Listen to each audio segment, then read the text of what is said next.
Hello, hello မဲမင်္ဂလာပါကဘာပေါ်မှာမျက်စိမမြင်နားမကြားပဲနဲ့ဘယ်တော့မှအရှုံးမပြပဲတတိရှိရှိနဲ့စင်ခေါ်မှုအတိုင်းကိုအနိုင်ပိုင်းပြီးသူ့ဘဝကိုအမော်မိုက်ဆုံးနေရာကနေတောက်ပလင်းလက်တဲ့အလင်းတစ်ခုကိုသူကိုယ်တိုင်ဖန်ဆင်းထားတဲ့ဟယ်လန်ကဲလာအကြောင်းကိုကျွန်တော်ပြောပြချင်ပါတယ်ဘာလို့လဲဆိုတော့ဘာလို့ဒီဟယ်လန်ကဲလာအကြောင်းကိုကျွန်တော်ပြောချင်တယ်ဆိုတော့ကျွန်တော်အဓိကကျွန်တော်မျက်မှန်တက်ရတယ်ပေါ့နော်မျက်မှန်တက်ရတယ်ဆိုတော့တခါကျကျွန်တော်အရင်အားငယ်တယ်လေအားငယ်ပြီးတော့ဟာဒီမျက်မှန်ရကိုရှုပ်လိုက်တော့နေပူတဲ့အတွက်လည်းရှုပ်တယ်မိုးရွာတဲ့အတွက်လည်းရှုပ်တယ်ဆိုပြီးတော့ကျွန်တော်ငင်းညူဖို့တယ်ပေါ့နော်စကူကိုစိတ်တိုင်းမကြောက်ဖြစ်နေတယ်စိတ်ဒီမျက်မှန်တက်တဲ့အတွက်ကြောင့်ဒီအမြင်အာရုံအားနေတဲ့အတွက်ကြောင့်ကျွန်တော်စိတ်တက်ကြောက်ဖို့ပါတယ်ဒါပေမဲ့ဒီဟယ်လန်ကဲလာအကြောင်းကိုကျွန်တော်ထိလာတဲ့အချိန်မှာလုံးဝကိုခွန်အားရပြီးတော့ရတော့ဘာလို့ဆိုတော့သူကမျက်စိလည်းမမြင်ရအောင်နားလည်းမကြားရအောင်ဟယ်လန်ကဲလာအကြောင်းပြောမယ်ဆိုတော့သူဟယ်လန်ကဲလာရဲ့အမြင်အရင်ကပါလဲဆိုတော့ဟယ်လန်အာဒမ်စ်ကဲလာ1880ဇွန်လ29ရက်နေ့မှာသူစကွန်ဘီယာမြို့အလာဘားမားပြည်နယ် US တောင်ပိုင်းကနေတောင်ပိုင်းမှာမွေးဖွားလာဖြစ်ပါတယ်သူ့အဖေကတော့ Captain Arthur Keller ဖြစ်ပြီးတော့သူ့အမေကတော့ Cat Adams Keller ဖြစ်ပါတယ်သူ့အဖေကတော့အမေရိကန်မှာပြည်တွင်းစစ်ဖြစ်တော့ဒီ Federal စစ်တပ်ဘက်ကနေရပ်တည်ပြီးတော့စစ်ဗိုလ်ချုပ်တယောက်ဖြစ်တယ်ဂုံတီရှိလိုကြီးတယောက်ပေါ့နော်သူချုပ်ပြောမယ်ဆို Helen Keller ဆိုတဲ့ကလေးတယောက်မွေးလာတယ် Helen Keller ငယ်ငယ်ကလေးက self confidence ရှိတယ်ကောင်းပါတဲ့ဇေယျလေးတော့ရှိတယ်ပတ်ဝန်းကျင်ကိုစူးစမ်းလေ့လာတဲ့အရာရာကိုသိချင်းတယ်အရာရာကိုလေ့လာချင်းတယ်တနစ်မတိုင်ခင်လိုကြီးတွေလမ်းပြက်တဲ့တိုင်းလိုက်တယ်မိဘစကားလည်းနားထောင်တယ်အရန်လိမ်မှာရေးချရှိတဲ့သမီးလေးဖြစ်တဲ့အတွက်ကြောင့်သူ့အမေကတော့ဟာဆိုပြီးတော့သူ့သမီးရဲ့အနာဂတ်ကိုတွေးပြီးတော့ဂျီနိုးနေရပေါ့နော်ဂျီမိခင်တယောက်အနေနဲ့စဉ်းစားကြည့်ကိုသားသမီးတွေအရန်လိမ်မာတဲ့ချိန်ကျရင်ကွာအရန်ဂျီနိုးဖြစ်တယ်ဂျီနိုးမှုအရန်ရတယ်ဒါပေမဲ့ဒီအရန်သူခံစားရတဲ့ဂျီနိုးမှုတွေကဟယ်လန်ကဲလာ16လဖြစ်တဲ့အချိန်မှာလုံးဝနေမကောင်းဖြစ်တော့တယ်နေမကောင်းမချမ်းမဖြစ်တဲ့အချိန်မှာသူကတော့တကယ်ဟိုဂုံတီရှိမိသားစုဆိုတော့ family တော့ထားလဲရှိတယ်ဆရာဝန်တွေကလည်းလုံးဝသူတို့တတ်နိုင်တဲ့မြတ်အကုန်လုံးစူးစမ်းတယ်စူးစမ်းပြီးတော့သူတမီးဟယ်လန်ကဲလာကိုကုတယ်အဲ့လိုကွင်းနဲ့နောက်ဆုံးမှာအတူချုပ်ပြောတော့မယ်ဆိုတော့ဟယ်လန်ကဲလာမျက်စိမမြင်တော့ဘူးနားလည်းမကြားတော့ဘူးမျက်မမြင်နားမကြားဖြစ်သွားတယ်မျက်မမြင်နားမကြားဖြစ်တော့အမြင်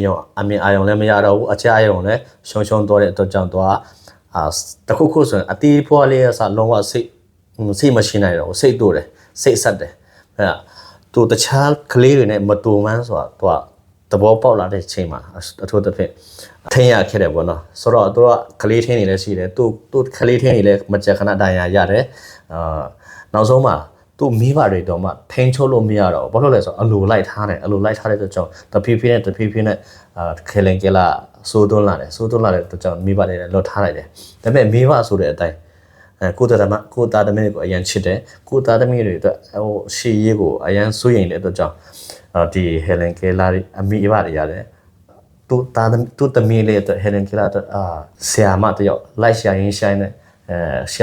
Buckingham's Institution for the Blind ဆိုတဲ့ကျောင်းကနေဆရာမတယောက်ရလာတယ်သူဆရာမနာမည်ကတော့ Anne Sullivan ဖြစ်တယ် Anne Sullivan က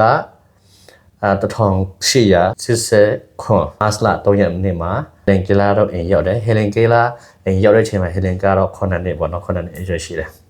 ဒီဟယ်လန်ကဲလာဒီ Anne Sullivan ကတော့ဒီ Buckingham Institution ကနေတော့သူတို့ကျောင်းနေဟယ်လန်ကဲလာတော့အယုတ်လေးတယုတ်လက်ဆောင်ယူလာတဲ့အချိန်မှာသူကလက်ဆောင်ပေးရင်းနဲ့ဟယ်လန်ကဲလာကိုဒီသူ့လက်မှာDOLL တော့ဆိုပြီးတော့စလုံးပေါင်းရေးလိုက်တယ်သူကလည်းအဲ့ဒီအကြောင်းမှာဆရာမဆိုတော့ဟယ်လန်ကဲလာကိုတင်တဲ့အချိန်မှာတက်ချင်းဆိုတဲ့မေတ္တာနဲ့သူကလို့တင်ပေးတယ်တက်ချင်းဆိုတာအရာအားလုံးကိုထိတွေ့တယ်သူ့လက်နဲ့စကလုံးတွေကိုစလုံးပေါင်းပြီးတော့တင်ပေးတယ်အဲ့လိုနဲ့ပထမဆုံးသူတို့ညအစာစားပွဲမှာဟယ်လန်ကဲတော့သူစားချင်တဲ့ဆိုင်လက်နဲ့ဒီလိုနိုင်ပြီးစားတယ်သူတို့အနောက်တိုင်းနေရတော့ဘယ်လိုပြောလဲဇွန်းနဲ့ခရင်နဲ့တုံးပြီးတော့ကြနာစားတာဒါပေမဲ့သူကကြိုက်တယ်လို့စားလက်နဲ့စားဟိုဆုပ်ပြက်နေတယ်အဲ့ဒါတွေ့တဲ့ချိန်မှာAnne Sullivan ကဘယ်လိုသမင်းကိုဘယ်လိုစားမလဲဆိုဇွန်းဘယ်လိုကိုင်မလဲဆိုတာအကုန်လုံးတင်ပေးတဲ့ချိန်မှာဟယ်လန်ကဲလာမှန်ပြီးတော့သူ့ဆရာမကိုပါရိုက်ပလိုက်တော့ဆရာမလည်းတော့ဟယ်လန်ကဲလာပြန်ရိုက်တယ်ဟိုကလည်းပြန်ရိုက်နဲ့ဟိုအရင်တော့ကသူ့ကိုထိန်းတဲ့ အထင်းတော်တွေကကလေးထင်းတွေကဘာလဲဆိုတော့သူတခွန်းလှုပ်လိုက်သူတွေကအထင်းတော်တွေကဘာမှပြန်မလုပ်နိုင်တော့ပြန်ဘာမှပြန်မလုပ်တော့ဒါပေမဲ့ဒီတယောက်ကြတော့သူ့ပြန်ရက်တယ်ဆိုတော့သူတမျိုးဘယ်လိုပြောမလဲခံစားတာပေါ့နော်ဟဲလန်ကီလာတမျိုးခံစားတယ်ဟဲလန်ကီလာအနေနဲ့တစ်ချက်လောက်စဉ်းစားရအောင်စဉ်းစားကြည့်လေမိတ်ဆွေပဲစဉ်းစားကြည့်ကိုထမင်းခွန့်ကျွန်းနေတဲ့လူကလူရဲ့မျက်နှာလည်းမမြင်ရအောင်အတန်လည်းမကြားရအောင်ဘယ်လိုစဉ်းစားကြည့်ပေါ့နော်ဘယ်လောက်ခံစားရခဲ့မလဲဆိုတာဒါပေမဲ့ဒီအရာကိုသူဘယ်လိုခံစားရမလဲဆိုတော့M Sullivan ကတော့လုံးဝနားလည်ပြီးတော့ဒီကလေးမကိုတွင်တင်ဆုံးပါမယ်ဆိုပြီးတော့စိတ်ဆုံးဖြတ်တယ်ပြီးတော့မှဘယ်လိုပဲခက်ခဲပါစေဘယ်လိုပဲတင်ရခက်ခဲပါစေဆိုပြီးတော့သူကအရှုံးမပြဖို့လုံးဝသူကဆုံးဖြတ်သွားပြီဒါပေမဲ့ဒီနေရာမှာတော့ Sullivan ကတော့တစ်ချင်းမှာတော့ percentage အရင်ဖြစ်တယ်အဲ့ဒါလည်းတစ်ခုပါပဲเนาะSullivan ကဒီ Helen Keller ကိုဘယ်လိုတင်ပြလဲဆိုတော့အရာအားလုံးကိုတင်တဲ့အချိန်မှာသူကဘယ်လိုတင်ပေးလဲဆိုတော့သူပထမဆုံး Helen Keller ခံစားလို့ရအောင်အရင်သိပေးတယ်ဥပမာဆိုကြပါစို့သူက water ရေဆိုတဲ့ဟာကိုသူကတင်ပေးဖို့လုပ်တဲ့အချိန်မှာသူကရေပုံပိုင်နားမှာတွားပြီးတော့ရေပုံပိုင်နဲ့ရေနေတယ်ရေနေပြီးတော့အောက်မှာသူကလက်ခံရေကျလာတဲ့ဟာကိုသူလက်နဲ့ခံပြီးတော့ရေကျလာတဲ့အချိန်မှာသူလက်မှာWATER water ဆိုပြီးတော့စလုံးပေါင်းတယ်အဲ့ချိန်မှာ Helen Keller တခုပေါင်းတယ်အော်အရာတိုင်းမှာနာမည်ရှိတာပဲဆိုတော့သူကနားလဲတယ်သဘောပေါက်သွားတယ်အဲ့ဒီအချိန်မှာ Helen Keller ဘယ်လိုခံစားရလဲဆိုတော့သူပင်ပကဘာချင်းနဲ့ချိတ်ဆက်တဲ့တကတော့တချောင်းနဲ့တူတယ်ဆိုပြီးတော့သူကသဘောပေါက်တယ်အဲ့ဒီနေရာနေစပြီးတော့သူအရာအားလုံးကိုတင်ချင်းတယ်လေ့လာချင်းတယ်အဲ့ဒီအချိန်မှာ Sullivan ကလည်းမမောနိုင်မပန်းနိုင်ပဲနဲ့တတ်နိုင်ဆုံးစူးစမ်းပြီးတော့တင်ပေးတယ်ဒီအရာတွေ long process ပေါ့နော်အကြာကြီးတင်ပေးရတယ်အဲ့ဒါနဲ့ Sullivan သူတို့အိမ်ရောက်ပြီးတစ်နှစ်အကြာမှာ Sullivan ကသူ့ကျောင်းဖြစ်တဲ့သူလာတဲ့ကျောင်းဖြစ်တဲ့Parkin Institution for the Blind ကျောင်းကိုသူကHelen Keller ကိုခေါ်တော့တယ်ဘာလို့လဲဆိုတော့သူ Helen Keller အရာအားလုံးကိုတင်ယူခြင်းနဲ့လေ့လာခြင်းနဲ့ဆိုတော့သိတဲ့အတွက်ကြောင့်သူ့အတွက်အကောင်းဆုံးဖြစ်မဲ့နေရာဖြစ်တဲ့အကြောင်းကိုခေါ်သွားတယ်ခေါ်သွားပြီးတော့သူတယောက်တည်းမဟုတ်တော့ဘူးသူနဲ့အတူတူဖြစ်တဲ့မျက်မှန်တွေအများကြီးရှိတယ်သူအကုန်လုံးအတူတူလေ့လာလို့ရတယ်တဖြည်းဖြည်းနဲ့သူကစာဘယ်လိုရေးမလဲစာဘယ်လိုဖတ်မလဲဆိုတော့သူတင်ယူတယ်ပြီးတော့စကားဘယ်လိုပြောမယ်ဆိုတဲ့ကာစသူတင်ယူလေ့လာတယ်စကားပြောဖို့တင်တဲ့အချိန်မှာစဉ်းစားကြည့်ကိုယ်တိုင်ပြောတဲ့စကားတန်ကိုကိုယ်တိုင်မချဘူးဆိုတော့ဘယ်လောက်ခက်ခဲမလဲဘောနော်သူစကားပြောတင်ယူနေတဲ့အချိန်မှာဒါပေမဲ့ Sullivan ကတော့အကောင်းဆုံးတင်ပြတယ်ဘယ်လိုတင်ပြလဲဆိုတော့သူ Sullivan ကစကားပြောတဲ့အချိန်မှာသူရဲ့လက်ချောင်းထိခိုင်းပြီးတော့လက်ချောင်းထိခိုင်းပြီးတော့သူ့မှာရှိဒီကနေထွက်လာတဲ့အတန်ရဲ့ဘယ်လိုပြောလဲ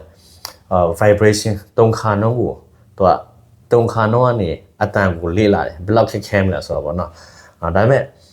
စူးစမ်းသူက Sullivan ကလည်းတင်ပေးတယ် Helen Keller လည်းတကုံစူးစမ်းတယ်အဲ့နဲ့ပထမတော့သူပြောလိုက်တဲ့စကားကိုသူ့ဆရာမတော့နားမလဲဘူး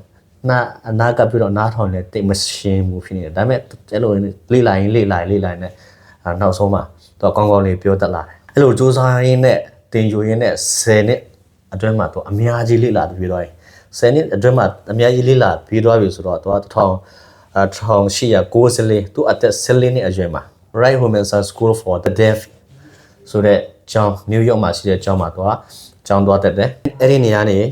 1900စက်တင်ဘာလမှာ Radcliffe College ဆိုတဲ့ကျောင်းမှာ1900စက်တင်ဘာလသူအသက်20မှာကျောင်းစတက်တယ်အဲ့ဒီ college မှာတက်တယ်ပြီးတော့1904ဇွန်လသူအသက်24မှာသူကဒီကျောင်းကနေ Bachelor of Arts BA degree ရလာတယ်ဒီနေရာမှာသူကတော့မျက်မမြင်နာမကြားကနေပထမအဦးဆုံးဘွေရ degree ရတဲ့အကြောင်းသူတယောက်ဖြစ်လာတယ်သူ Cambridge တက္ကသိုလ်တက်တော့ဆိုလဲသူ Cambridge တက္ကသိုလ်မှာမျက်မမြင်တွေအတွက်ဆရာမတွေကအတွေ့အကြုံမရှိဘူးတွေ့ကြုံမရှိတော့ကြောင့် Sullivan ကအကုန်လုံးဆရာမတွေတင်ပေးတဲ့အရာကိုသူကိုယ်တိုင်ကအကုန်လုံးဘာသာပြန်ပေးတယ်အဲ့လိုစူးစမ်းခဲ့တယ်စူးစမ်းပြီးတော့ဆွမ်းပြောသူတို့အကြောင်းပြီးတော့ဗောနော်အကြောင်းပြီးတော့သူကျောင်းစာကိုလုံးဝမရက်တော့ဘူးသူကထပ်ပြီးတော့စာလေ့လာတယ် စာရီရေးတယ်ဟောပြောပွဲကဘာပတ်ပြီးတော့ဟောပြောပွဲတွေပြောတယ်အတိတ်ကသူပါဟောပြောတယ်ဆိုတော့မတန်ဆွမ်းတဲ့အတွက်တန်းတူညီမျှရှိဖို့အတွက်တော့လုံးဝသူမရက်ပြီးတော့ဟောပြောပွဲတွေလုပ်တယ်အဲ့လိုနဲ့အန်ဆိုလီဗန်ရဲ့တင်ကြမှုအောက်မှာဆယ်လင်ကလာတော့ပိုင်းဆိုင်ရာအကန့်အသတ်ရှိပြီမဲ့တော့လုံးဝစူးစမ်းပြီးတော့ဘာသာစကား၅မျိုးတော့ပြောနေတယ်ကိုကျွန်တော်တို့တွေကမျက်စိလဲမြင်နေနားလဲကြတယ်ဘာသာစကားဘယ်နှမျိုးပြောနိုင်လဲပေါ့နော်မလဲကိုမိခင်ဘာသာစကားတော့မှမနဲ့စူးစမ်းပြီးတော့ပြောနေရတဲ့အပေါ်ပေါ့နော်အဲ့လိုနဲ့သူ့ဘဝကိုမတန်ဆွမ်းတွေအတွက်လုံးဝရက်တီးပြီးတော့သူ့ဘဝတစ်လျှောက်လုံးပေါ့နော်အဲ့လိုမျိုးတော့ဖြတ်တန်းတဲ့အချိန်မှာအမေရိကန်နိုင်ငံမှာအမြင့်မားဆုံးဖြစ်တဲ့ Presidential Medal of Freedom ဆိုတဲ့အစုကိုလည်းသူကရခဲ့တယ်အတူချုပ်ပြောလိုက်မယ်ဆိုတော့1936အောက်တိုဘာ20မှာသူ့ဆရာမဖြစ်တဲ့အန်ဆိုလီဗန်ကအသက်80မှာကွယ်လွန်သွားတယ်ဒီသူ့ဆရာမကွယ်လွန်သွားတဲ့အချိန်မှာစဉ်းစားကြည့်အန်ဆိုလီဗန်မရှိမဖြစ်တဲ့သူ့ဘဝကဘယ်လောက်ထိအနာကျင်စရာကောင်းလဲဘယ်လောက်ထိစိတ်သက်ကြစရာကောင်းလဲဘောနော်ဒါဒီကာလအတွင်းမှာသူ့လုံးဝ deeply painful ပေါ့နော်လုံးဝဖြစ်နေတယ်ဒါပေမဲ့သူဒီအရာတွေကို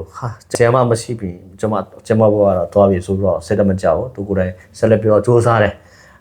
ရက်တည်တယ်အန်ဆိုလီဗန်မရှိတဲ့ဘဝမှာသူ့ဘဝကသူရက်တည်နိုင်တယ်သူ့ဘဝကိုလူအများအကျိုးရှိအောင်သူအသုံးပြုပြီးတော့အသုံးချတယ်အဓိကဆိုတော့ကျွန်တော်ပြောသလိုမျက်မှန်မြင်နာမချတဲ့အတွက်တန်တူညီမြအခွင့်အရေးရဖို့အတွက်သူကစာရေးတယ်ဟောပြောပွဲတွေပြောတယ်အမျိုးသမီးအခွင့်အရေးတွေပြောတယ်လူသမားအခွင့်အရေးတွေအတွက်ရည်တည်တယ်ဒါဒီမကောက်သူစာအုပ်တော့ဘယ်နှအုပ်ရေးလိုက်လဲဆိုတော့14အုပ်တော့ရေးနိုင်တယ်ဆိုတော့အဲ့လိုနဲ့သူချိုးပြောမယ်ဆိုတော့သူလည်း1968ဇွန်လတရက်သူအသက်88မှာငင်းချမ်းစွာကွယ်လွန်သွားတယ်ပေါ့နော်ဆိုတော့အလင်းမရှိတဲ့ဘဝမှာမီးတောင်ကြီးတစ်ခုလုံးကိုသူကိုယ်တိုင်ဖန်တီးနိုင်တယ်ဆိုတာဟီလင်ကဲလာတက်တည်ပြတော့တယ်ဒီသူ့ဘဝအကြောင်းကိုကျွန်တော်လေ့လာတဲ့အချိန်မှာဆိုတော့ကျွန်တော်ပြောသလို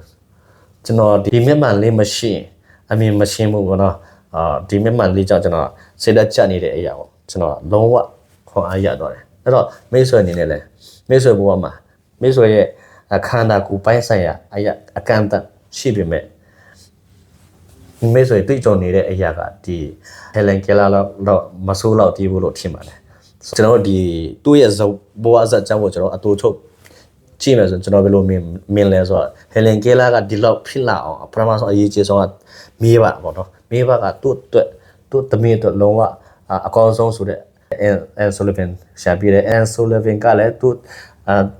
ဟယ်လန်ကဲလာအကောင်းဆုံးတင်ပေးတယ်ဒီနှစ်ယောက်စလုံးကတော့အရေးကြီးတယ်ဒါပေမဲ့အဓိကအရေးကြီးဆုံးကဘယ်လိုဆိုဟယ်လန်ကဲလာကိုယ်တိုင်ဖြစ်တယ်မိဘတွေကဘယ်လိုပဲဖြစ်စီခြင်းဆရာဆရာမတွေကဘယ်လိုပဲစေတနာရှိကိုယ်တိုင်ကစူးစမ်းခြင်းရှိမရှိဘူးဆိုတော့လုံးဝဖြစ်လာနိုင်မဲ့အရာတွေဟုတ်ဘူးပေါ့နော်ဆိုတော့မိတ်ဆွေဘဝမှာဘယ်လိုပဲခက်ခဲနေပါစေအခက်ခဲဘယ်လိုပဲကြုံတွေ့နေရပါစေဟယ်လန်ကဲလာရဲ့အသက်တာကိုကျွန်တော်တို့ကြည့်ပြီးတော့ခွန်အားအတိယူလိုက်ပါဆိုပြီးတော့ပြောချင်ပါတယ်ဒီဗီဒီယိုကိုအဆုံးထိကြည့်ပြတဲ့အတွက်ကျေးဇူးတင်ပါတယ် next video မှာပြန်လည်ဆုံတွေ့ရအောင် bye bye